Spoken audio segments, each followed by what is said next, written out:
Some people think that no, the culture is to go to museums. No, sit with the people, talk to them. One of the kindest people that I've ever met in my trips. They are really, really friendly, and so it's like people offer you everything. It's like you ask for a sugarcane juice and they give it to you, and they offer you bread. They are just like super kind. It's almost touching to see how kind people are. So we were perfectly safe, and they were awesome drivers, but there were parts of the road, if we can call it that, that I was like, this, I don't want to look. We're going to die. We're going to crash down there. With the autumn colors and the blue of the river, that it's like so intense. And those huge mountains, the mountains are huge, with snow caps, and just like, wow, I just landed in a dream. It's really amazing. It's really beautiful. Hello and welcome to the Wing It Travel Podcast with me, James Hammond. Personally, I have been to 50 countries. I've met so many people on my travels that I want to bring on this podcast and get their story on record. I have plenty of tips and stories to share with you as well. Are you a backpacker or a traveller or gap year student or simply someone who loves to travel? Then this is the podcast for you. Throughout the weeks and months, you'll get many guests and solo episodes where I try to cover all range of subjects within travel. This is a casual and informative travel podcast to inspire you to travel in the future. Do you fancy some bonus content with this episode? Then fear not. If you sign up to my Patreon today by going on to www.patreon.com/Winging It Travel Podcast, then you'll find these extra features every week for Monday and Friday's episode. One bonus episode every month. Some ad-free content, some early access to episodes, the exclusive added Travel Must Have feature on every episode, patron shout-out, some ad hoc bonus episodes. You'll get a copy of my digital travel planner, which is available on Etsy, and you'll get my monthly Winging It Travel Podcast magazine. If this takes your fancy, you can sign up for £4, $7.50 Canadian, $6 US a month, and I really thank you for supporting the podcast. Hope you enjoy the podcast. Thanks for listening and supporting this, and I'll see you soon. Cheers, James. Let's get into the episode. Hello and welcome to the Winging It Travel Podcast this week, and I'm joined by a returning guest, the travel blogger Blonde Around the World, Angela Santos. Angela is back on for a second time to talk about her trips to Jordan and Pakistan. So we're going to hear some details about those trips. I'm super excited to catch up and hear all about it. Angela, welcome to the show. How are you doing? I'm doing very well, thank you. And thank you for having me again. It's always a pleasure. Thank you so much. I think we said at the time that you would come back on to talk about your trips. So here we are. I don't know if it's a year later, but it's quite far down the line. I think it's more or less like that, because after that I went to Mexico and I went to Jordan and to Pakistan now. Yeah, so 3 awesome trips. We're going to cover 2 of those today. And right now you're still back in Portugal right now, aren't you? Yeah, I need to work from time to time. It's a nightmare, isn't it? Yeah, I need to work on my 9 to 5 from time to time. I'm not free of my 9 to 5 yet. Absolute nightmare, isn't it? Unless you love your job. That's a different story. Yeah. So we're going to cover Jordan first. Okay. So the first question I have is, what tour company did you travel to Jordan? I guess Pakistan was the same, but what tour company is that? Yeah, it's a tour company from Portugal. Actually, you don't have to be Portuguese to travel with the company. It's Sem Rota, which is written 100 Rota, which may mean 2 things. Because if it's with a number, because in Portuguese we have many similar words. The sound of the words. 100 can mean 100 routes or without routes.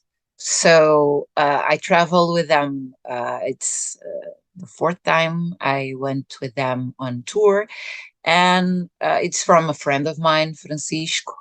And I love to travel with them because it's a very unique company, because they always try to, they have a vision of traveling a little bit different than the common travel agents. It's more relaxed. Uh, you don't have to accomplish the goals every day to see everything. So they try to relate the trips with sustainability, and they try to connect with people and try to look for the local economy, I'm sorry, because they try to stay always in places, uh, in family places or familiar places, or not in big hotels, international hotels, but they always try to give some money to the community, to the local businesses.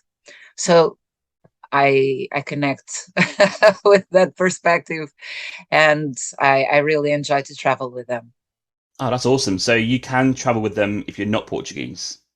Yes, because you can meet, imagine, like, I went to Pakistan with them now, and it's not mandatory that you go from Portugal to Pakistan altogether. You can be in Australia and meet the group in Pakistan. Mm. Or it happened already with some people that were living in Switzerland and they met us in Mexico, for example. It doesn't matter where you are in the world, as long as you go to the destination. Basically, is like that. And also, I guess they would cover different languages. So there must be some Portuguese in that tour, and they must speak Portuguese and English. Is that how they do that?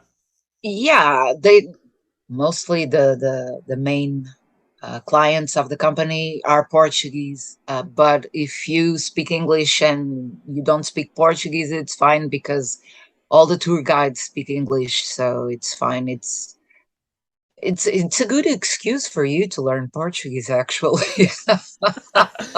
Is that a hint, Angela? Are you trying to tell me? Yeah, Yeah. you can learn Portuguese. Travel with a Portuguese group. I guarantee you that you're going to learn Yeah, Portuguese. I think you're right. Oh, that's awesome. Okay. And you decided to book with them to go to Jordan. But first of all, why Jordan? Why was that on your list of places to go?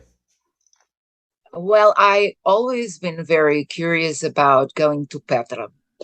I think it makes part of everybody's dreams. I don't know, at least to see the treasury and I'm an urban planner, as you know, Mm. and that city, it's really remarkable how it was designed and how it was conceived in the middle of the desert. So I really wanted to go see Petra. The most extraordinary thing was that all Jordan amazed me, not only Petra. So it was like Petra was one of the things, but Jordan, it's not only Petra, it's Yeah, much, you're much right. more than that. Yeah, you're Yeah. absolutely right. And we are going to cover your trip. That's not just Petra. So we are going to cover some different areas. And I've had a few people come on to talk about Jordan. So I'm keen to hear about your experience. You booked a tour for 12 days. Is that correct? Yeah, it was 12 days road tripping because we rented a van and we went all over the country, first to the north and then to the south, because Jordan, it's very small and it's very doable in 12 days. It's Yeah. enough, I think. Yeah. That's a good amount of time, I think, for Jordan. You're right. I think when I've looked at Jordan, yeah, it's 10 to 12 days with a car. That's what I Yeah, can. That's and it's what kind of think. perfectly doable because the roads are great, so you don't have any issues traveling in Jordan. Got it. So okay. So first of all, you fly into Amman. So that must Yeah, be I your meeting point for your group. How did you yeah. find first of all meeting your group, but also Amman as a place? Yeah, it was, I only knew one person of the group because when you start doing these kind of trips, at some point you start meeting the same people all around the world.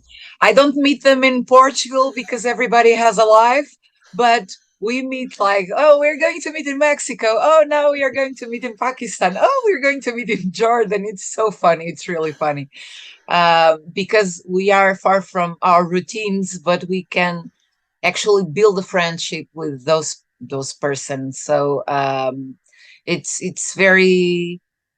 I think there's a saying that goes like something like you only truly know a person when you travel with them. True.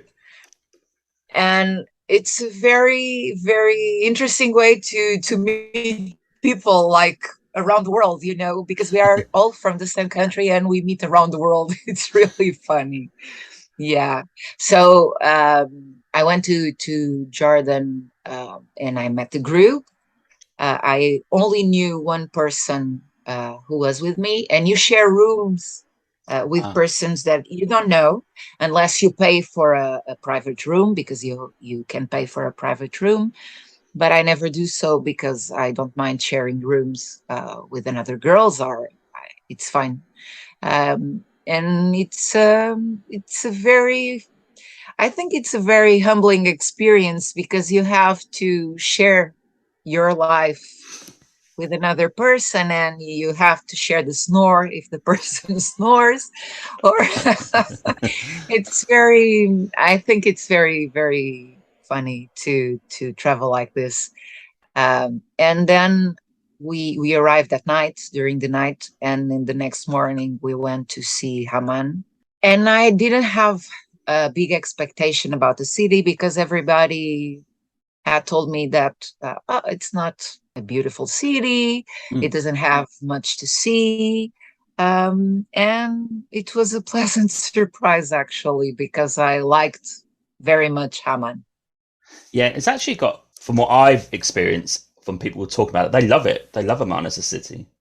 They were actually Yeah, quite but I pleasantly think most surprised. most people don't spend enough time in Amman, Yeah. because they are just delivered there by the plane, and they go off to Petra and to Wadi Rum or to the Dead Sea, and they don't spend time knowing Haman. I think it's a very, well, it's not a walking friendly Ah, city, okay. because it has tons of stairs. It Yeah. has thousands of steps and stairs. It is on 7 hills, like Rome and like Lisbon Hmm. too. But I think the city, it's very diverse. It's like you have a lot of things to do, and there's a very young generation there who's trying to bring life to the city. Like they have awesome urban art around the city, and they are trying to bring green areas to the city. And so they have a lot of interesting projects besides the touristy common things to do, like going to see the ruins, the Roman ruins, or Mm. going to the citadel for the views, which I recommend at the end of the day, because it's the sunset at the citadel. It's amazing, amazing. And you are there and you are listening the call for prayers, Mm. and it's really magical. Yeah, it's a magical place with a special vibe, actually. Oh, can't wait to go. Okay, so mine is definitely worth spending a bit of time going to the Citadel, maybe walking around some random streets, try and find some local places and stuff. That'd be quite cool, I think. Yeah, going to the Roman theater at night, they have a huge square in front of the theater where families gather after dinner, and you can see locals having their time. So it's very interesting to go there to see the kids playing and the families having their own time. So you can connect with the local life, Mm. just not just going to the touristy places. And people are so friendly. People are really, really friendly. So it's fine, and it's super safe. Awesome. Okay, that's great. So next on your tour, you pop to see As Salt. I think that's pronounced that right. Assault. As Salt, Yes. which is a UNESCO heritage site, and it's just north of the capital. Yeah. And assault, it was a really pleasant surprise, because it is very recently classified as a UNESCO heritage site. Mm-hmm. It's very genuine. It's very unique, and it's known by its friendliness, and people are very open to foreigners, and they want to show you everything. And it's like we went to the local museum, which is I think it's very worth seeing. Okay. And we did like a spontaneous tour with a guy from the museum that took us to see the sights. It was very funny. And yeah, you can spend there just like if you want to spend the day, you can spend the day or just an afternoon just seeing the surrounds because it's very, very interesting. And it has a very small souk, but it's still very unexplored. So I think it's worth the visit. Yeah. Oh, so it's like maybe like a bit of a gem to go and see where it's not too touristy. Yeah, it's going to become touristy in the future, I think, because they opened recently in the beginning of the year. Also, the Jordan Trail that passes on the north of the country, so you can go hike there. Ah, And Asphalt stays in the way to the north, so I think and it's close enough to Amman, so I think it's going to pop with tourism. Yeah. top tip It's a then, get there. prediction. I don't know Yeah, if it's yeah. going to or not, but it's just, Any case, you got to go because just in case it yeah, does. I think so. I think so. That's awesome. I don't know too much about Assault. That's a great tip. It looks amazing, and I guess you can sit there and have coffee and conversation with locals as well and learn some traditional stuff. Yeah, and it has amazing views. Yes. Got it. Okay. And just north of the capital is Jerash. Now, I don't know too much about this, but I saw your photo on your blog and it looks incredible. It is. It is amazing. They have a unique, well, again, as an urban planner. Yeah. First of all, they have a theater where you can, every theater has like a cross marked on the floor, where if you stand on the top of that cross and you sing, everyone in the amphitheater will listen to you, even if you just whisper. So it's really amazing. Wow. And it's like, I'm an awful singer, but I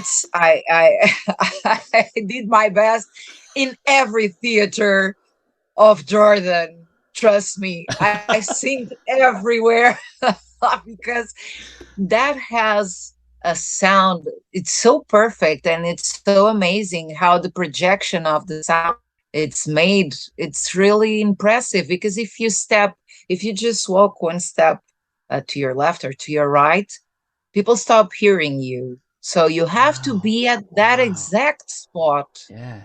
And it's impressive. And Jarash is amazing and it's super well preserved and it has a unique plaza because most the Romans used to build the cities with two axes, the Cardo and the Decumanus. Right. And it's the north and south, east and west. So the two axes. And in the center, in the middle, where they cross, usually there's a plaza, there's a square, and the square used to be square. And in Jerash, it's not square, it's oval, so it's super different. Yeah, and it's well preserved, really well preserved. Okay. Again, that looks amazing. So that's another tip in Jordan. And you So, have to hike a lot, so prepare yourself for 3 hours of hike. oh, okay. Right. So bring your shoes. Okay. Water, sunscreen, and a hat. Like these few places that we're going to mention now, I don't even know much about them. That's great to hear because you always hear the classic places like Petra, right? Which we will come to, but it's great to hear about these places. And the next place is Ajlun in the northern part of Ashlum, the country. Yeah. yes. Yeah, you don't have much to see in Ashlum. Okay. You have a castle, and it's worth seeing because from the tower of the castle you have an amazing view to Syria, to Lebanon, so you can have the perception. It's like if you are like there defending the land, Oh, okay. So the castle it's very beautiful, and they will if you hire the tour guide. It's not you don't have to hire a tour, Mm-hmm. uh, but if you have a tour guide like the ones that are at the entrance of the castle, the certified ones, they will explain you everything about the castle, and it's worth the visit. Yeah. Okay. Cool. And the next place we're going to talk about is Madaba. Now, on your blog, you said this is the birthplace, not birthplace, but in Jordan anyway, for Christianity since the 4th century. And it's got a large number of Christians. So what was this place like? Because the photo that you shared on your blog is quite, I it's quite, shared the mosaic. yes, quite Uh, trippy. Yeah, yeah. yeah, because it's truly impressive, but you can't take a proper picture of it Oh, right. because the mosaic it's inside a church Yeah. and it covers the floor, but it's not the total of the map. Actually, it's a map of the Holy Land. Mm-hmm. You have Jerusalem, you have, well, all the Holy Land represented in small, tiny pieces. It's unbelievable how they did it. Mm. And you have there a lot of churches and Christian churches. And you can, it was very, very interesting because you can climb to the tower of one of the churches to see the city of Madaba. And you have also mosques, and they live in harmony. So I think it's very beautiful. And you can climb to the tower of the church, but I'm super scared of heights, like dead scared of heights, and I couldn't go. I climbed until the middle, and then I start like panicking, and I'm going down. And I was at the church, and there was a mass. They were in the middle of the ceremony, and I was listening to it, and it's in Arabic, so it's very, when you think in Arabic language, you think of Muslims. Mm. So listening to a Christian Yeah. mass being speaking in Arabic, it's strange. I didn't understand anything, as you can, because it's like it's not my language, and Yeah. but it was very beautiful because I think Madaba it's very interesting because you can see the coexistence of the religions in peace, Mm. and it's always a sensitive subject. Yeah. Religions coexisting in peace, but the reality is that it's possible and it's doable. It's very interesting actually to be in a Muslim country, but I think it's the majority of the population are Christians, so it's super interesting. Yeah. Awesome. Okay. Yeah, it looks like a cool place to check out. You said that on your blog that it's where books meet tea and cats. Yeah, because we went to it's a library. Yeah. It's in Madaba, in the center of Madaba, and it's super interesting because it's a library in an old building. Everyone roams around free there. Cats, dogs. You can sit outside. They have a lot of couches, Mm. and you can sit, and the cats come to your lap and sleep on your lap, and the dogs come also. And yeah, the coexistence. And it's funny because you can read the book, have a tea, have a cat in your lap. So, yeah, I think it's a city with a very cool vibe. I think it is. Okay. Awesome. And of course, in Jordan, you would have to visit the Dead Sea. It's got to be a must, right? Of course. I think it's the lowest point on Earth, right? I think. Yes, it is the lowest one. Yeah, I think it's minus 400 meters or something Oh like wow, that. that's huge. Yeah. Yeah, and you can feel it when you're going down. Your ears start popping like when you go up. Really? It It's happens like, the same when you get go down. down. Oh right. Yeah, because when you go in the van on the road, you can feel it. Yeah, and it's like everybody. It's like Christmas Eve. You are like 9, 8, 10, and when you reach the zero, everybody collapses. Yeah, it's quite a unique experience. I've already been in salty waters, extremely salty waters in Cape Verde, because you have Yes. some, well, it's like on the ancient volcanoes, you also have the reservations of salt. But nothing compares to the Dead Sea because it looks like you're in another world. It's like people say, oh, it looks like being on the moon. I don't know. I never been on the moon, but it's like very different.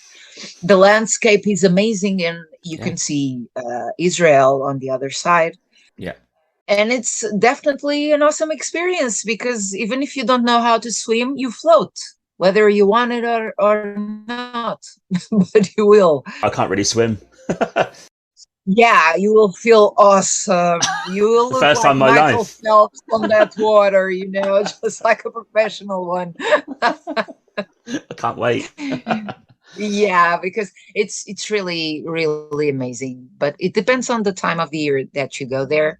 Yeah. But we went uh, in May, early May, and it was already very hot um, because Jordan has a huge part of the desert, and it was really very hot. So we went early in the morning. So because it can be very, very overwhelming, the Okay. heat. Yeah. Yeah. Yeah, I'd imagine that. Okay. That's a good tip.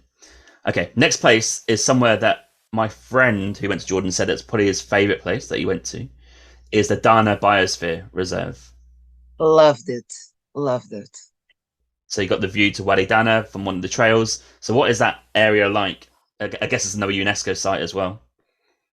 Yeah, it's a biosphere reserve. It's a UNESCO heritage site, but it's not like a building. Yeah. It's a biosphere, so you have preserved species Okay. there, and it's actually you can go. I didn't do it, of course, because I'm not a great hiker, but Francisco already did the trail from Dana to Petra, and it's doable. You can do it, but you have to be with a guide because they know the trails, and you have to camp along the way. I think Yeah. it's like 4 days of trail, so Oh, is it's that worth doing, do you think? Is that worth it? oh yeah, I think so, Oh. because then a reservation, it's just, I loved it. It has everything from the views to the diversity of species, Mm. and you can see different landscape all along Dana, because we did a small part by car. We did a trail, which is from which I have the picture, the view Mm. from Wadi Dana. That trail is near to the village Okay. because we stayed in a village, and you can do the trails by yourself or with a guide. That trail is really easy. It's not a big deal. You can go and you can do the trail. You just have to be careful, of course, because you can fall or something can happen to you. Mm. But if you are with a guide, it's fine. And they do tea on the wilderness, and Oh. it's quite an experience because they are, I think people there are very friendly and very humble, and it's a very, and they know that they need to captivate tourism, Yeah. so they show you everything, and they're super super welcoming. And if you want to do the 4 day trail, would you get to your village first that you went to, then do the 4 day trail, or would you start somewhere Yeah, I else to get think to the so, village? because at least from what I know from Francisco, what Francisco did was like that. He went to the village, Yeah. and then he met with a guide, and he did the 4 days trail. I think he went to Little Petra on the 4 days, because I don't know, to get to Petra, it's very far away. I Mm. think you need more days. And if you are like me, you will need a month to go uh, because I'm not a great hiker. Yeah, and you have to take your camping gear, and yeah, so it's you need to have physical preparation, of course. And is it so? I guess it'd be like a loop. So you start in the village, go around, and You back to the start in the village. village and go around and down, because Yeah. you go by the canyon, Yeah. always down by the canyon. And then back up to the village. From what I saw from up Dana, from the village, the trail it's down below to Little Petra. Yeah. Got it. Okay. Cool. That's a great little tip. Of course, we've got to go to Petra next. We all know about Petra, so I don't think you need to describe too much about it. But what was your thoughts on Petra, just as a tourist? I'm going to be absolutely honest. Yeah, please. Petra is amazing, and you shouldn't stay by the treasury because the treasury, everybody goes through the canyon to the Sikh and gets to the treasury, and wow, it's amazing. Yeah, it's amazing. It's beautiful. I'm not a very emotional person, and I cried when I saw the Oh, treasury. So wow. it's really emotional because you can't avoid singing like dun, dun, dun, dun, dun, dun, because you are there. You are Indiana Jones, you know. Yeah. I think everyone has that movie on mind when you cross that Sikh. But you should. There's a lot of trails in Petra too that you can do. I only did two. I didn't make the sacrifice trail because it was too much and I was too tired. I did the one to the monastery, which is impressive. Mm, And I think the monastery deserves as much advertising as the treasury because it's beautiful. yeah. And all the way up, it's amazing. And we did another trail around the mountain because we didn't climb. You can climb the stairs in front of the treasury. On the other side, you have the treasury here, and here you have the walls. You can climb the stairs, but it's way too dangerous. The guys are going to tell you, no, no, come, the Bedouins, come, I'll take you. But a lot of people have already died doing it. Oh, God. So yeah, because there's no security on the stairs. You don't have where to grab yourself. Yeah. So we went to the facades part on behind the way of Treasury, and we did another trail. It's not easy. No, it's not easy. But when you get to the top, you have the highest view you can have from the treasury. Well, the dark side of Petra. It's very touristy. Yeah. Very, very touristy. If you want to avoid the crowds, you need to go early, really early. I think the doors open at 6 o'clock. You should go buy the ticket for 2 days.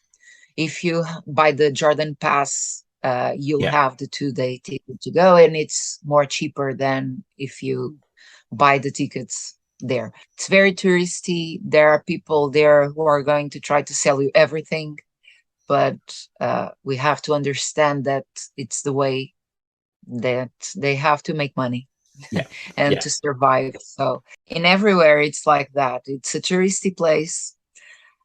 And Petra by Night didn't fulfill my expectations. Oh, I'm okay. sorry.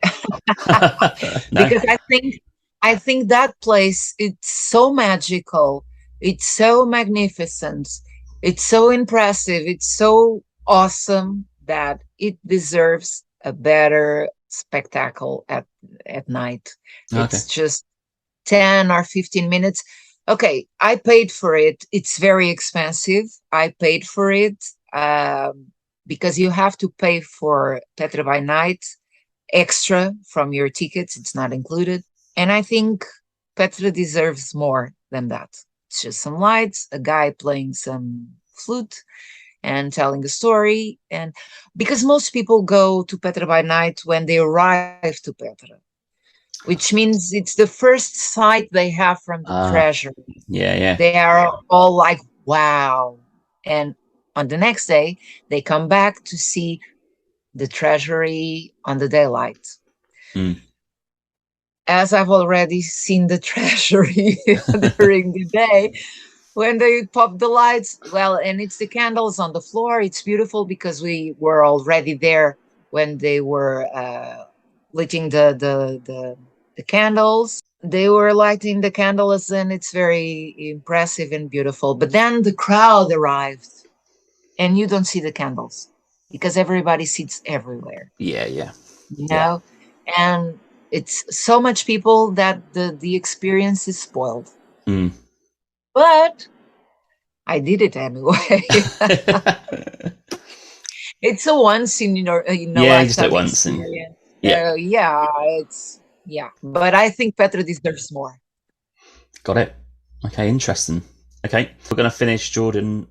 I guess this is maybe one of the last parts of your trip in Wadi Rum.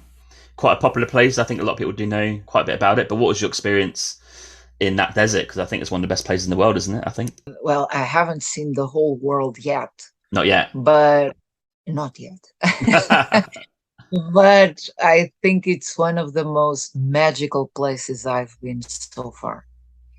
It's like it's not a desert because I've been in the Sahara Desert, Mm, and it's not a sandy, huge dunes desert. It has rocks, it has sand.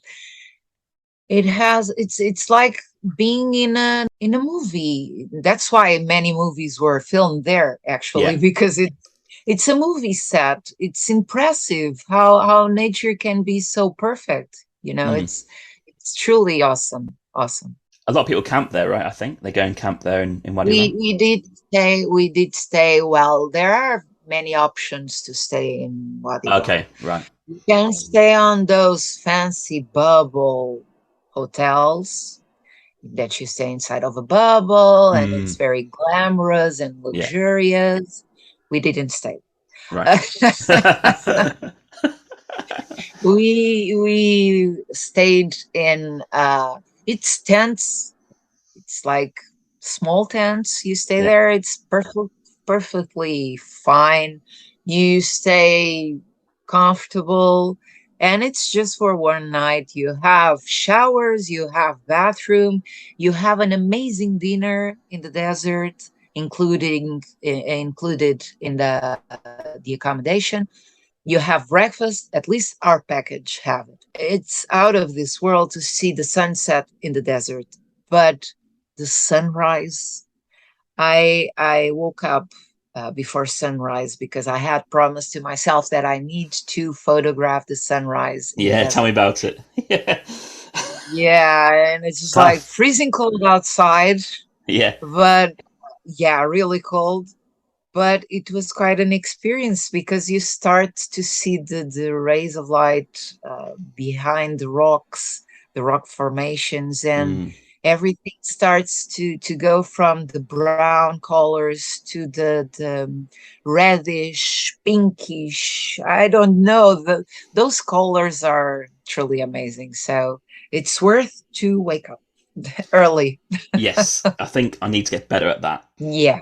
Because a lot of tours do sunrise stuff. I'm like, oh, I have to get up early. But actually, when you get there and you see the sunrise, that is magical. You can't deny it. Yeah, I woke at 5 in the morning to see the sunrise.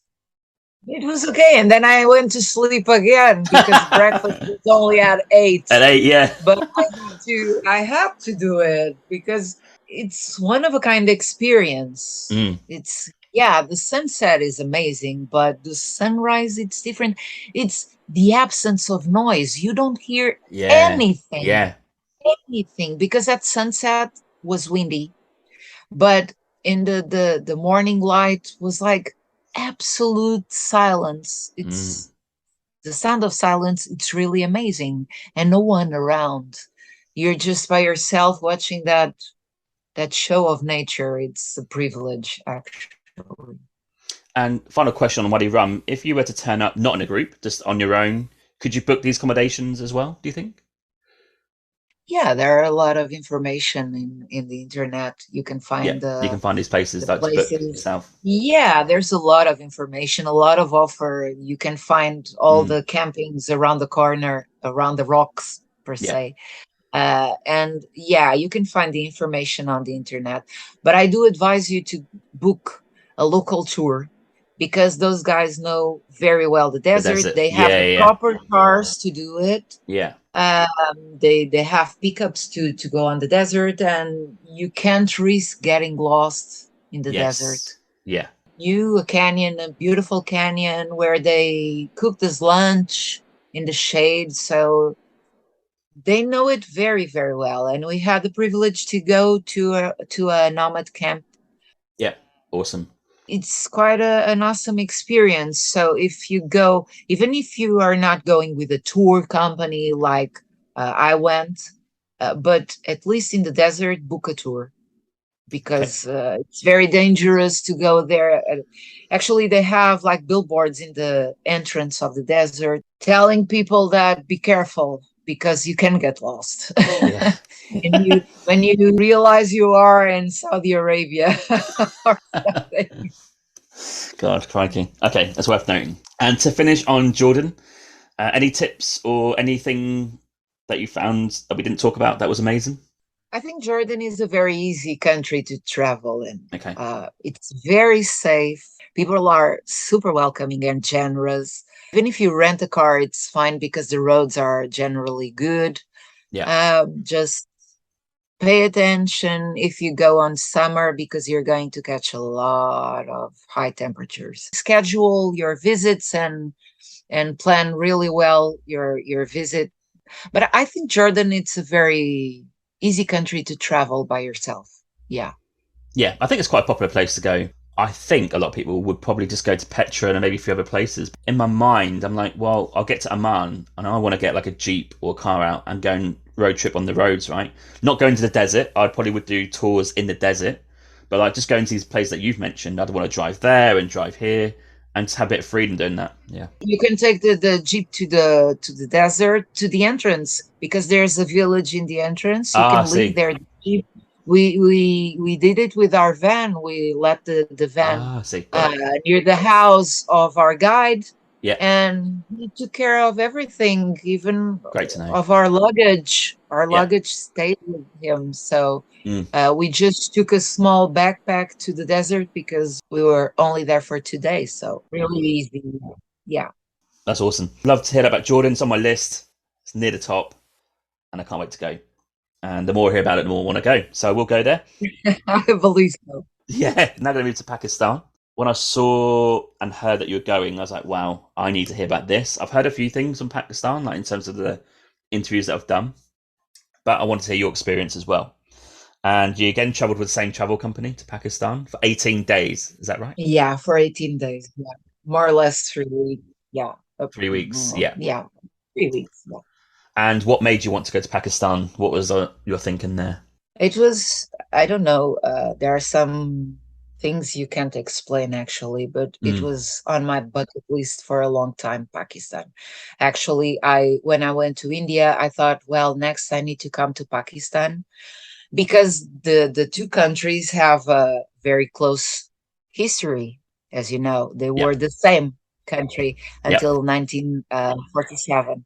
And after the partition, India stayed India, Pakistan stayed Pakistan with Bangladesh. Yep. It was Eastern Pakistan. And then after that, Bangladesh stayed as an independent country. So I was very curious about, and I saw a movie, a very touching movie. I don't remember the name, but it was an Indian movie about a family and friends, kids that grew up together in a village in the center of the border, Mm-hmm. which was splitted, and half of them stayed in India, half stayed in Pakistan, and they were all friends, some Hindus, some Muslims, and it touched me very, very much, that movie. So I thought, now I know India, I have to go see Pakistan because yeah, and it was an old dream. Okay. And the trip started in Lahore. Now, as a place, quite a big place, I think. Must be one of the cultural places I think you put on your blog. Very big city, yeah, but for the Portuguese parameters, everything it's big. Yeah. So yeah, because we have 10 million people Yeah, I only, know. so we are only 10 million. So when people tell me, oh, the city I live has 20 million, okay, you have the double of the Yeah. population of my country. But yeah, it was a surprise because I already have been reading about Lahore and I knew it was a very cultural city, but I didn't have the idea of how pretty it is actually and how developed it is, because we always have this misconception about this kind of countries that uh, these countries are very undeveloped Mm-hmm. and dirty and you will find trash everywhere. It's not true. Actually, I was very surprised about the cities generally Yeah. in Pakistan. Yeah, yeah. Lahore, it's a very developed city. It has a lot of culture. It's the cultural capital of the Yeah. country, actually. A lot of universities, uh, a lot of well-educated people, and it's very green, Oh, actually. I was okay. Yeah, yeah. surprised. Yeah, it's a pleasant surprise, Lahore. Yeah, and people are awesome. Everyone is like super friendly. And I guess the mix of culture there must be pretty awesome because it's on the border, right? So I guess it's going to have like different Yeah. influences into the city. At some point, I was like, and my idea from, and it's not fair to compare the two countries at all because No. it's two different countries with different cultures. They have been separated for 75 years. You see so much resemblance in Lahore with what I saw Mm. in India, in some regions of India. Even the way of people dressing, the food, you have so many resemblances. And Lahore, it's really, really close to the border. We went to the Wagah ceremony at the border, Ah, which is okay. quite an experience, quite an experience. What is that? I think it's like a ceremony. You have the border, Yeah. which is the only open border, part of the border that it's open between India and Pakistan. Ah, see. Okay. I did not know that. It's the one of the most, if not the most militarized Mm. border in the world.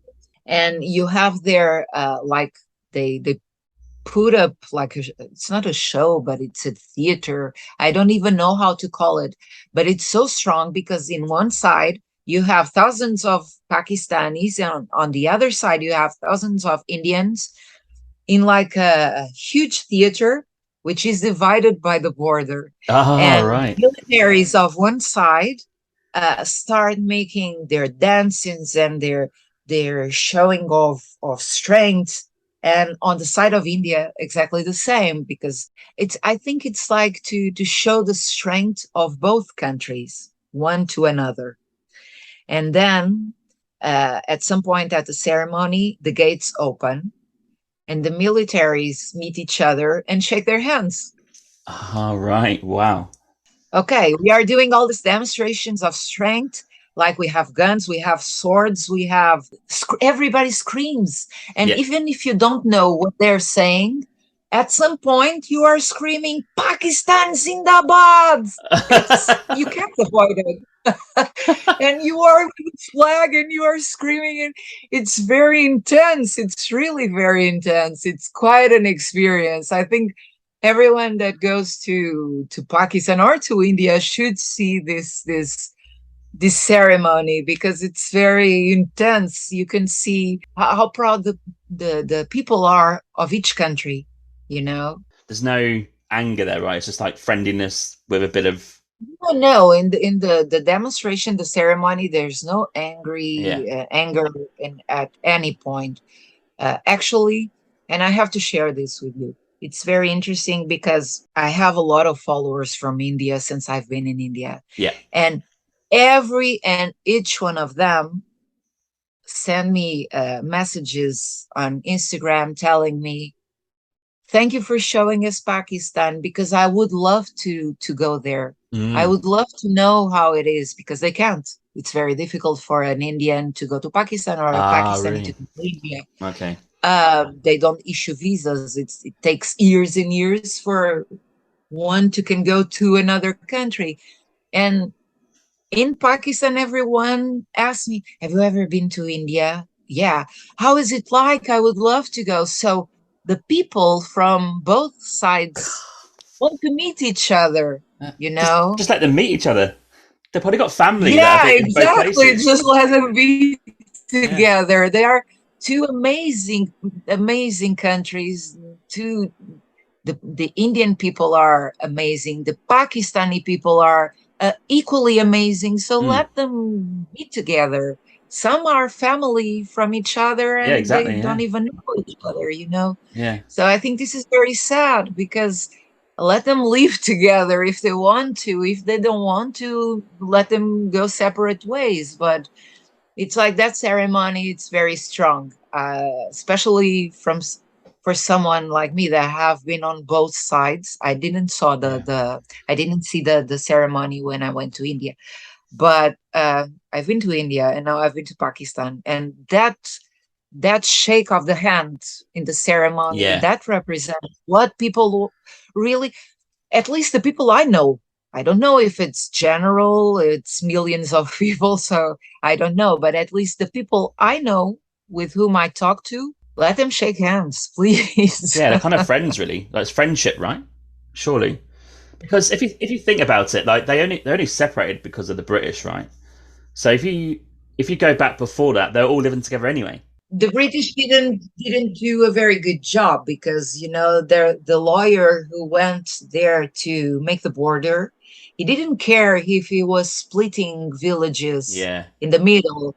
He didn't care. He just draw the line. Yeah. Urban planning once again. So you have to Yeah. be careful where you draw the line. Line. There are Yeah. lives involved.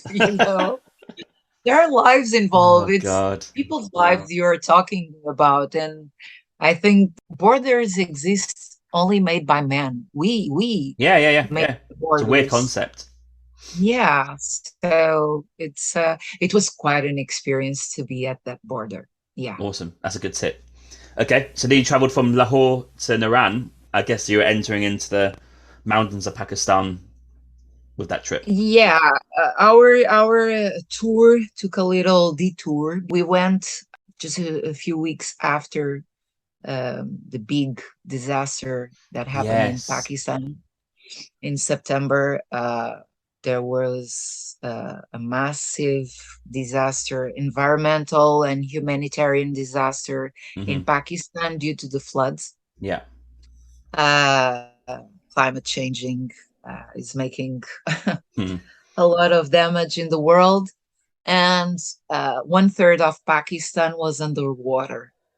So 40 Wow. million people were affected by the floods, directly or indirectly. In Lahore, in a foundation, we took some humanitarian aids that we could took to them to give to the population because Pakistan is living difficult times now, especially in the southern provinces, which were the most affected. Mm. So after all of this happening and a lot of roads been destroyed, um, and winter was coming and the snow was starting to fall in the mountains, we were supposed to go from Lahore to Peshawar, which is in the border with Afghanistan, Yeah. and then north. And we have to change it. We have to go first to the border with China, and then which is in the northeast, Yeah. and then we crossed to the west through the mountains to the west because the weather was changing very fast. What was the Naran village like in that area? Well, when you start to go up the mountains, it's like you're arriving in Switzerland. Okay. you know, it's like the landscape, it's just like, wow, Yeah. wow. It's the first wow that you have, Okay. because all along the way, you will have wows, Yeah. So we went up to Naran, which is a small village in the mountains, and we stayed Hmm. there the night, and then we start going up to the Chinese border. We couldn't get exactly, well, we got to the border, but we couldn't got exactly to the border because since COVID, they created a safety Oh. distance, Oh. Okay. between the Chinese buildings and the Pakistani buildings. Right. Actually, the trip to the border, it's really easy because you do it in the Karakoram highway. Yes. Uh, yeah, and it's really easy because the road it's very good. The Yeah. road it's very, very good. You only start feeling nauseous because of the height, Hmm. the altitude sickness, and but it's fine. Okay. And this area is like full of mountains, valleys, lush green grass, and that sort of stuff, right? Yeah, it's like pure nature. It's Mm. amazing. You even have snow leopards there. It's so amazing. You have wildlife, you have amazing peaks, mountains, and it's like to be in a movie scene again. Mm, It's yeah, like yeah. it's really impressive because it's so, so, so beautiful. It's really amazing. And you feel so small in the middle of that landscape. You feel really, well, you live in Canada, you must know that Yeah, yeah, because yeah. it's like exactly. I never I never been to Canada and I've never been in such a huge mountain range and Mm. it's like it's very impressive, really, really. It is. Okay. And the photo on your blog is you were at Lulusar Lake, which looks pretty incredible. Yeah, that's on the way north. To Hunza Valley, right? Yeah. So it's a beautiful lake. It's huge. Everything, the dimension of everything is huge. It's like so big. And then after that, we went to Babuzar Top, which was our first view from a high point. Yeah. Because I need to explain you this. In Portugal, the highest mountain, it's 2,000 meters. Oh, okay. Pretty small. Yeah, Mm. exactly. So 8,000 meters, it's like, whoa. I saw a mountain with 8,000 Yeah. meters. Very impressive, really.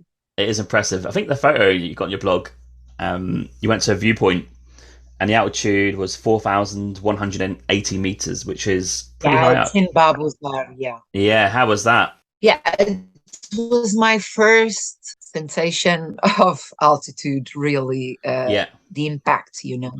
I hadn't take the pills to the altitude sickness on that day, and I regret it because Ah, I okay. started to feel very dizzy, very noxious, and the heart rate starts to pump, Mm, pump, pump. And yeah, when I went to the border with China, which is on almost 5,000 meters, I had to take the pills. On the previous yeah. day, it was like, no, I'm going to take the pills, and there's no negotiation about that. Yeah. Yeah, fair. Fair. Yeah, And the next place is what I would consider, from what I've seen on either people's photos, yours, or even on the internet, is the Hunza Valley. You put heaven on earth, and it just looks absolutely incredible. And you arrived it to is. Karimabad in the Hunza. Yes, we stayed in a small place in Karimabad. We arrived at night, so we didn't have the chance to see anything. And Yeah. I'm glad we arrived at night because the road, if I have seen that road,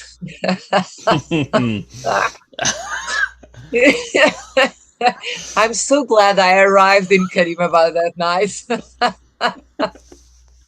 When I woke up in the morning and I opened the door of my room, the view was like it's unreal because it's that absolutely stunning valley with the autumn colors and the blue of the river that it's like so intense. And those huge mountains, the mountains are huge, Mm. with snow caps and just like, wow. I just landed in a dream. It's really amazing. It's really beautiful. And how long were you in the town for? I think it's that kind of places that, well, we already seen a lot of another travelers' pictures and Yeah. videos and stuff. So they're very used to tourism there. And they have the infrastructure there is already prepared for tourism.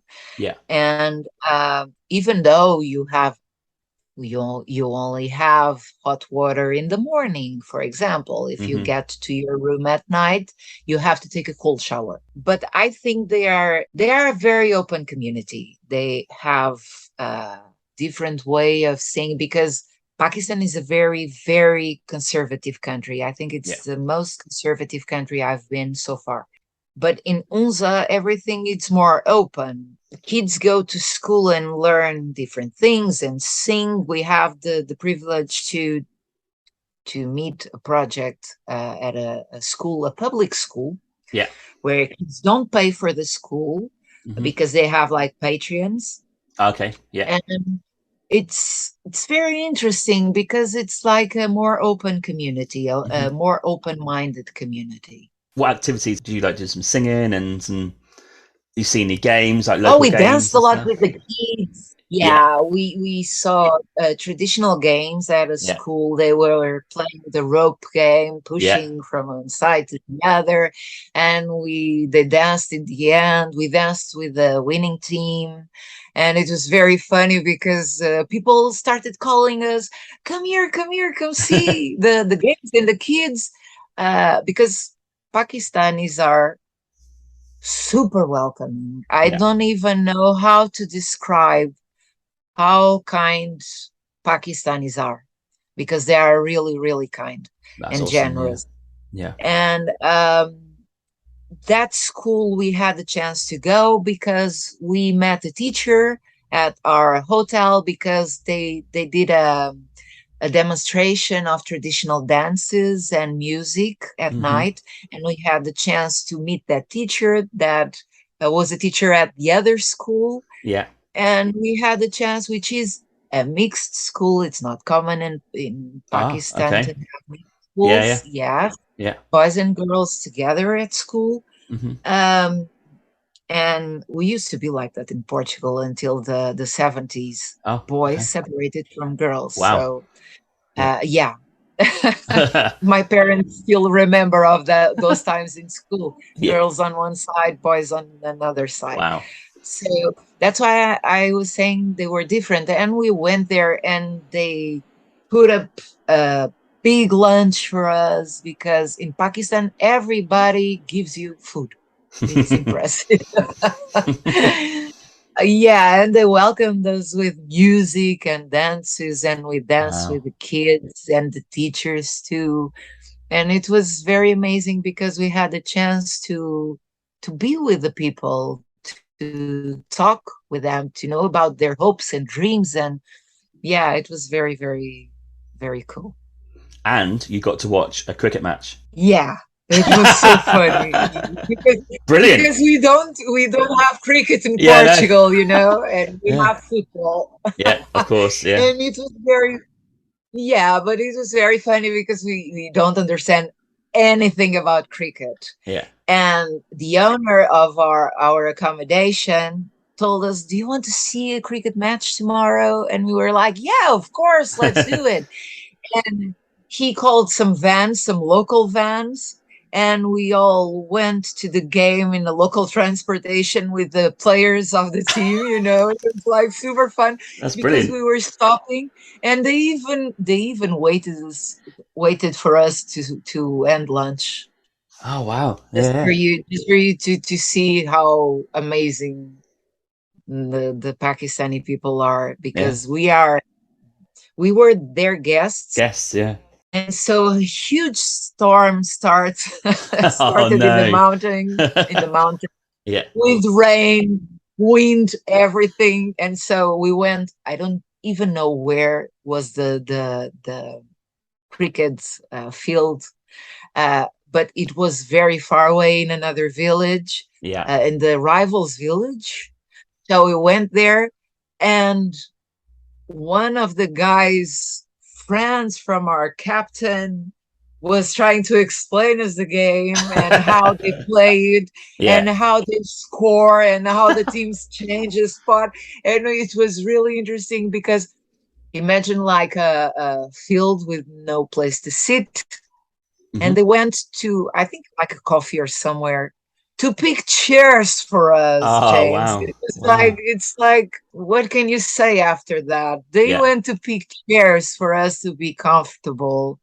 So it's like Pakistanis are the best. Yeah. So That's so good. it's like, okay, we want to have you super comfortable. We Yeah. The want to hospitality. Yeah. welcome you. So let's bring chairs. It was super funny. It was, yeah, but our team lost. Oh well. You can't win them all. Yeah, of course. Yeah, but we clapped anyway Yeah, and we yeah. cheered anyway because we didn't understand anything. So we were like, "Woo! The whites are ours." So yeah, well Yeah. done. And they were like, "No, no, we are losing." Oh. Uh, well, hopefully one day you'll get more into cricket. That'd be quite cool. I don't know. Yeah, because it's very. I think it's complicated. It's It a is, sport. yeah. It's not easy. It's not. People think, well, it's just a stick and a ball and they throw that. No, that has very, very difficult rules. Yeah, there are some weird rules. You're Very right. difficult. Yeah, yeah. Yeah. Okay. And then you went from Hunza Valley to the Kalash Valley, and you said on your blog that these trips at like 100 or 120 kilometers take 10 to 12 hours. I hear you on that because in Nepal it was the same. They take so long. But what was that trip like from Hunza to Kalash Valley? It was a long, uh, very dirty roads, Yeah. but it's like when you go to Pakistan, you or some kind of country like that, but we are talking about Pakistan, you have to are aware of one thing. You're not in Europe, you're not in the States, you're not in the, I'm going to make like this, a developed country. Mm. Because this of developed countries is very questionable. Things take time, Yeah. and you can't make a lot of plans like, oh, we're going to have lunch at noon. Yeah, noon it's not going to happen. It's Mm. going to be 5 p.m. because there are landslides. There you don't have paved roads in that area of the north. Accidents happen. We have 4 flat tires, so it's like you have to be patient. There's nothing you can do. Mm-hmm. You are in the middle of nowhere. You can't go back. You need to go forward. So you have to wait for the machines to clean the road so you can pass. So it's like you have to be aware that 100 kilometers are going to take 12 hours or 8 hours or whatever it takes. Yeah. It doesn't depend on you. And it doesn't depend on the road. It depends on you, the universe. Okay. And did that mean that you had to change your plans a little bit? No, actually, during that road from the piece of route that we do from Unza to Kalash, we didn't change anything. Okay. We accomplished all the goals. We just sometimes like I remember that when we was supposed to see the Killer Mountain, we didn't because it was already night. Mm-hmm. So we got back on the next day earlier we wake up earlier to go see the mountain. It's fine. You don't see in one day, you see in the next day. You have to be flexible about the plans. You can't be very strict about the plans. Yeah. But we had the chance to see amazing places like Naltar and the Three Lakes of Naltar, which is an amazing, amazing place with pure nature, so raw, Yeah. so pure, so pristine.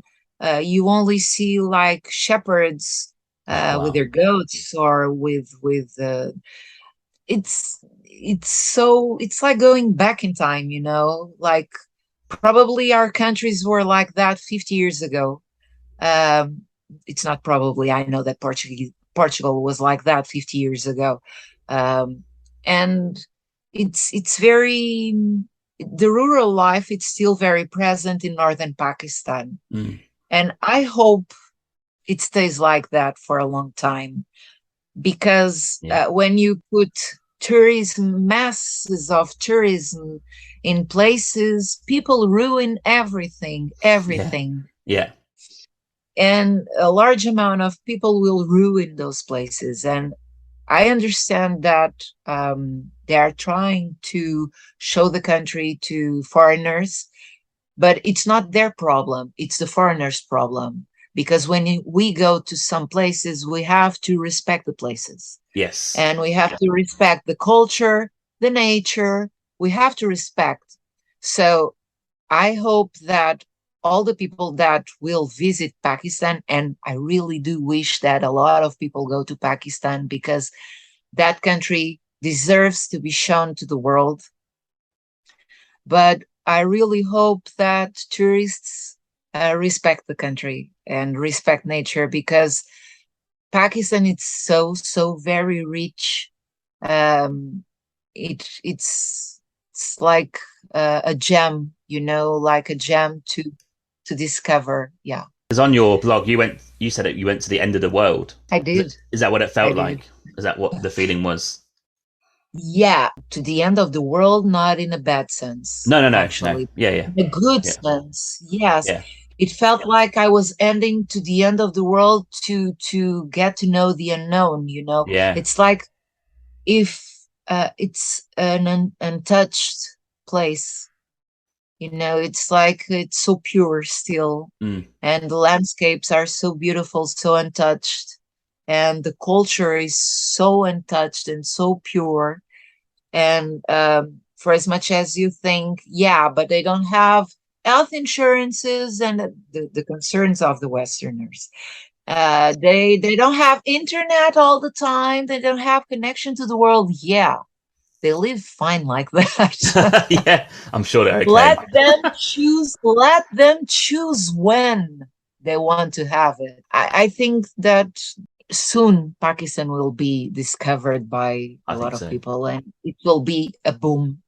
Yeah, And I really hope that people respect the culture and especially because the culture can adapt, but the nature can't recover from a huge impact of tourists. yeah. It's because they changed their rules. I think it's easier to get into Pakistan now, and also safer. So I think previously there's been some security concerns, but I think right now it's actually known as a pretty safe place to go for the majority of people, right? So Yeah, I think the misconception and the perception is created by the media, yes, the of Western course. media, Yeah, because from like the last 10 years, I think it's totally safe to travel to Pakistan. And they are trying to show the world that it is safe. mm. We went with a local company, which is Positive Pakistan. Ah, They are yes, the yeah, yeah. local partners of Saint Rota from Ah, Francisco, okay, right. and they do an outstanding job. Yeah, Outstanding. They don't pay me to say this, but they do an outstanding job showing the world how amazing that country is and that it's totally safe to travel to Pakistan. Obviously, there are regions with still some issues that you yeah, have to be aware of, like Baluchistan on the south. I never, ever, ever felt unsafe in Pakistan. It's like it's a normal place to go, and it's yeah, they still have a lot of development in yeah, front of them to be aware, to be able to welcome tourism. We know it, yeah. like with the five-star hotels and the good roads, and because it's not easy to travel in Pakistan now. It's very difficult actually, Mm, because it physically demanding and psychological demanding too. It's mm. very exhausting, but it's totally worth it. I would do it again in 2 weeks if I could. I would have stayed there for a month more if I could. Of Yeah, course, that's because always the way, right? amazing. Yeah. All the north is it's impressive. It's like when you think that you've already seen the most beautiful landscape Mm. that Pakistan has to offer, you see another one that overcomes the previous. It's like it's really really awesome. Yeah. Going for your blog, you finish with a little trip up to Eagle's Nest for a sunset. That looks pretty cool. Is that a tip to do? Yeah, it's a trip to take. It's in Unza still, Yeah. and it's the highest point in Unza actually, because you have to Ah, fort okay. In Unza, you have the Altit Fort, which is the lowest one, the Baltit one. And after that, on the top of the mountain, of that hill, Mm. well, actually, everything there, it's mountains. You have the Eagle's Nest, which is the viewpoint where you can have, well, the perspective of all the valley. And we went there for the sunset, and it's amazing. Okay, that's a good tip. And what about a quick few lines on the Kalash Valley? It's very hard to get there. Those roads, and we had amazingly skilled drivers. Yeah. They were Pakistani and they are used to, and we went in SUVs, so we were perfectly safe. Yeah. And they were awesome drivers, but there were parts of the road, if we can call it that, Yeah. that I was like, this, I don't want to look. We're going to die. We're going to crash down there because the road, man, it's like a gravel road. Yeah. Caved in the mountain, and down there is the abyss, the abyss all down there with the river, and up there you see rocks that can come down at any moment. So it's like it's like I have some footage of that road, of me okay. telling of me filming and saying, my mom will never, ever see this footage, ever, ever. And she will never see it. Wow. It's very scary, but the Kalash Valley is worth the almost cardiac arrest, or as you told, Yeah. the stop, Yeah, it's amazing. They have a very unique culture, and they have a very unique way of living. Okay. I think Kalash was already open to tourism before the pandemic, because if you do your research, you will see that they were already open. But after the pandemic, it closed, and now I think they are starting to go for it again. Yeah. So I was when I went there, I had the idea that, well, it's so much for tourists, the stores and everything. It's like souvenirs and stuff, and the women dressed for the tourists.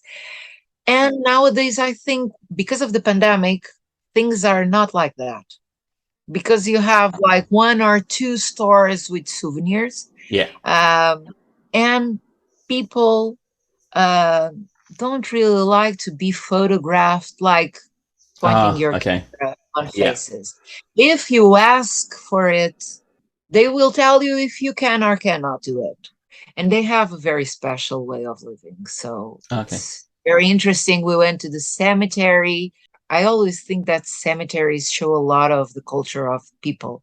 And they have a special approach of death and the cemeteries. So it's very, very interesting. Yeah, it's very interesting. And then after that, you went to Peshawar on the border of Afghanistan. And of course, we probably heard about that place in the media for quite a bit of time, military checkpoints and all that sort of stuff. But how was that as a place to visit? It's amazing. It's amazing. I think I had a huge curiosity about Peshawar because you've heard it a lot on the news, not for the good reasons, of course. Everybody saying that it was a very dangerous place. And we crossed the Swat Valley too, and you know what happened in Swat Valley like 15, 20 years ago. Peshawar, it's like the genuine, still so genuine, still so the culture is so there still. It opened not many years ago to tourism. So like 10 years ago, it was unthinkable for a woman to go on the streets uncovered, because it's not mandatory to be covered, except for religious places, of course, because have to cover yourself. It's Mm-hmm. a matter of respect, of course. Yeah. Even when I came back from Pakistan, I got messages from Pakistanis asking, like, "Did you feel safe in Peshawar?" I said, yeah, everybody was super friendly, Yeah, yeah. extremely friendly. People are like, "Welcome to Peshawar, welcome to Pakistan." Everybody wants to know where we are from. Everybody asks us to take pictures, Mm. not not only with us, but from them. They Okay. come to you, you have a camera in Yeah. your hand, and they come to you and they pose and say, "Picture." Ah, Pic- right. So they want They your want you to take their picture yeah. and to show them, Yeah. So it's like people offer you everything. Mm-hmm. It's like you ask for a sugarcane juice and they give it to you. And they offer you bread. They are just like super kind. It's almost touching to see how kind people are with you because we Westerners are not used to it.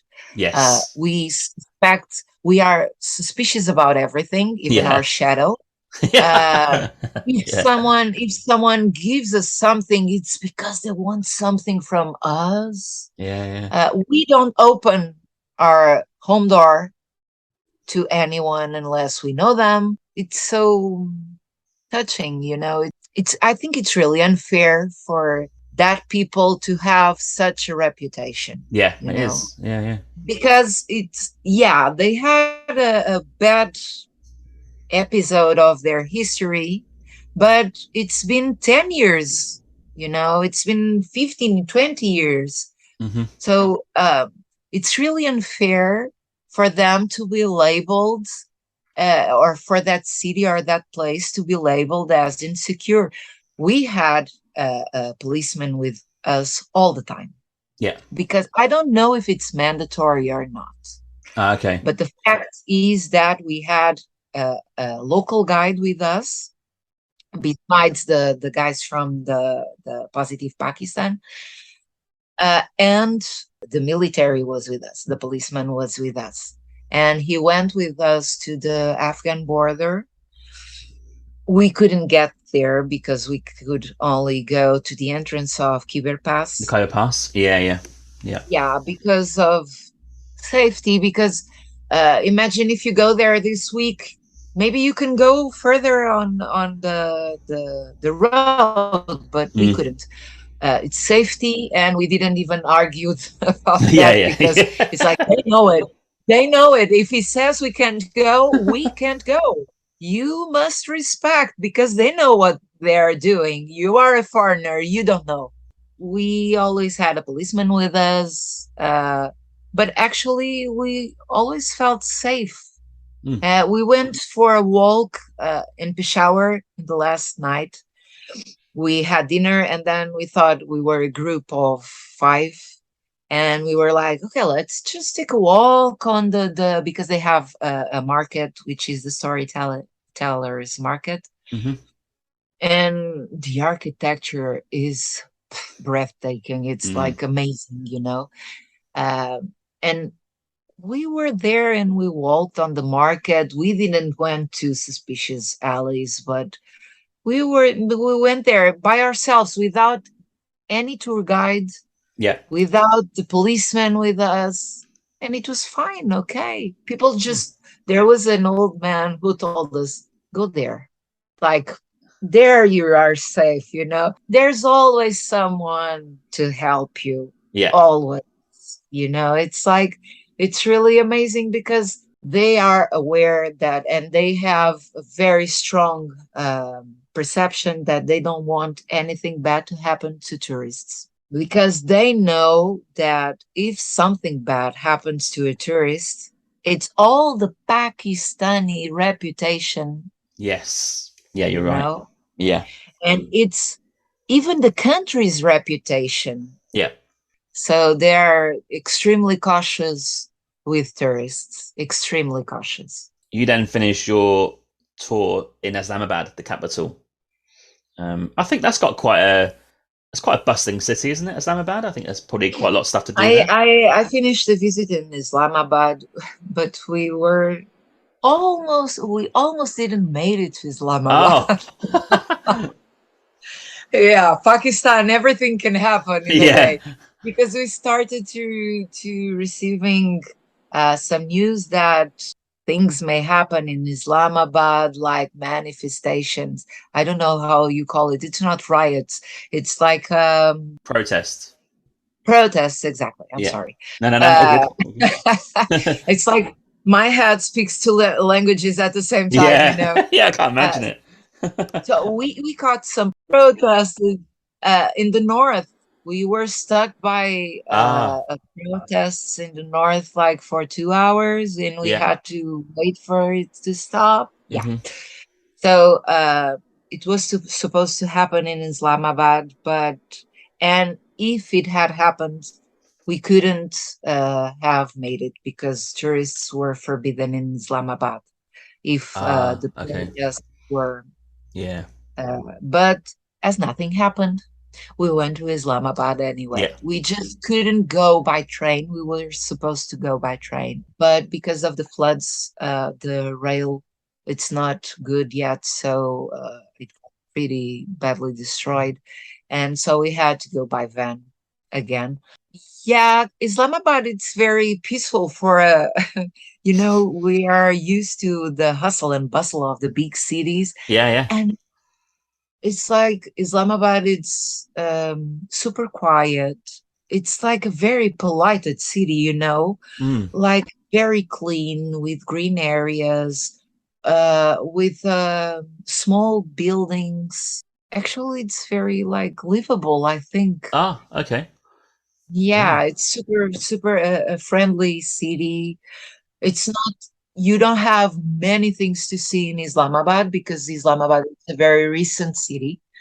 Uh, so you have the Faisal Mosque, which used to be the biggest one in the world, not now, but it's really impressive and it's really beautiful. The architecture is really, really beautiful.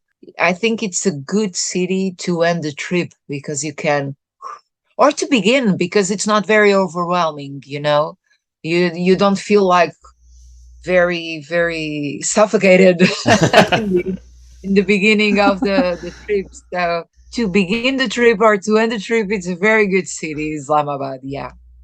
Okay. Awesome. And for Pakistan as a whole, what would you say as a few reasons why people should visit? Why should they go?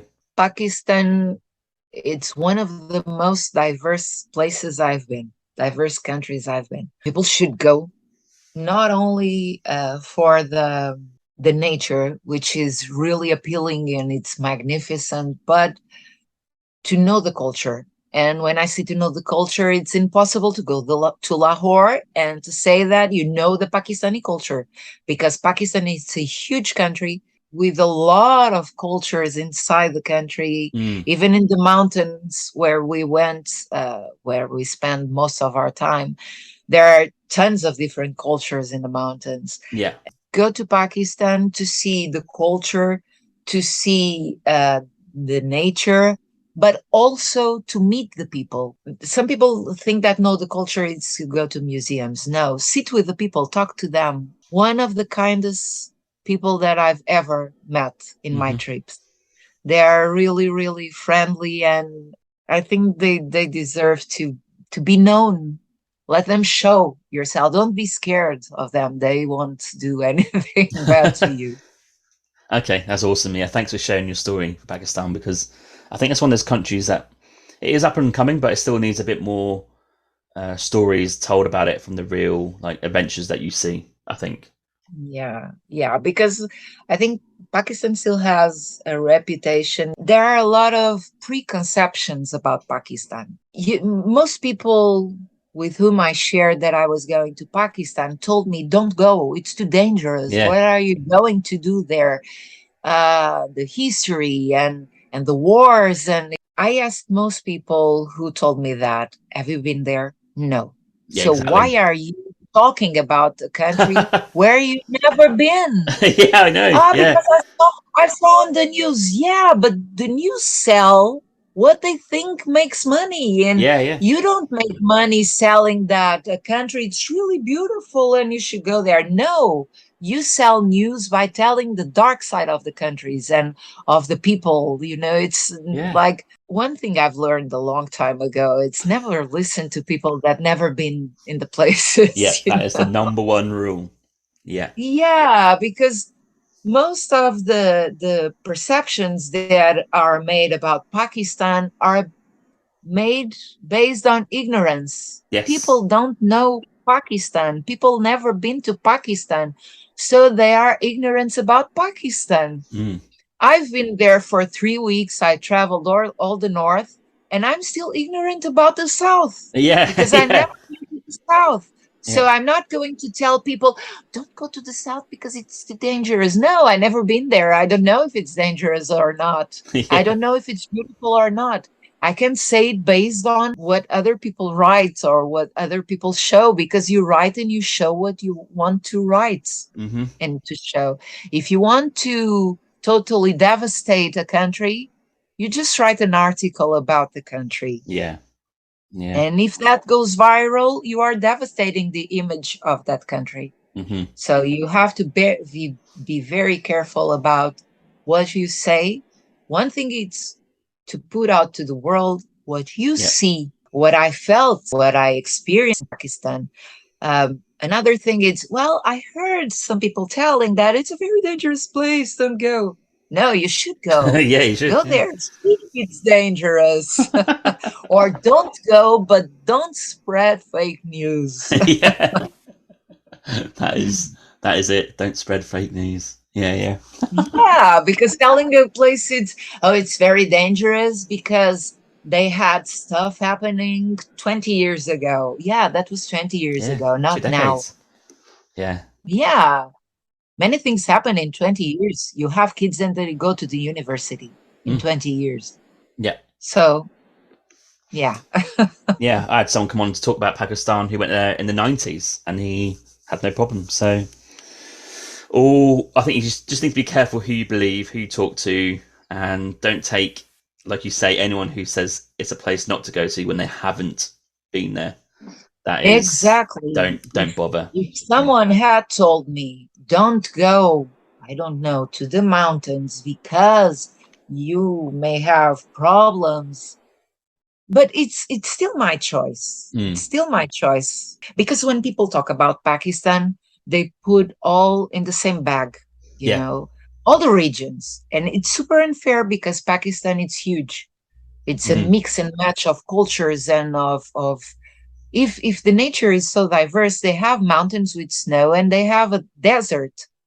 So if the landscape is diverse, people are diverse too. And Yeah. culture inside the country, they have many different dialects inside the country. So don't spread fake news about Pakistan because it's a very, very awesome place to go and it's like a gem. I still say it's a gem.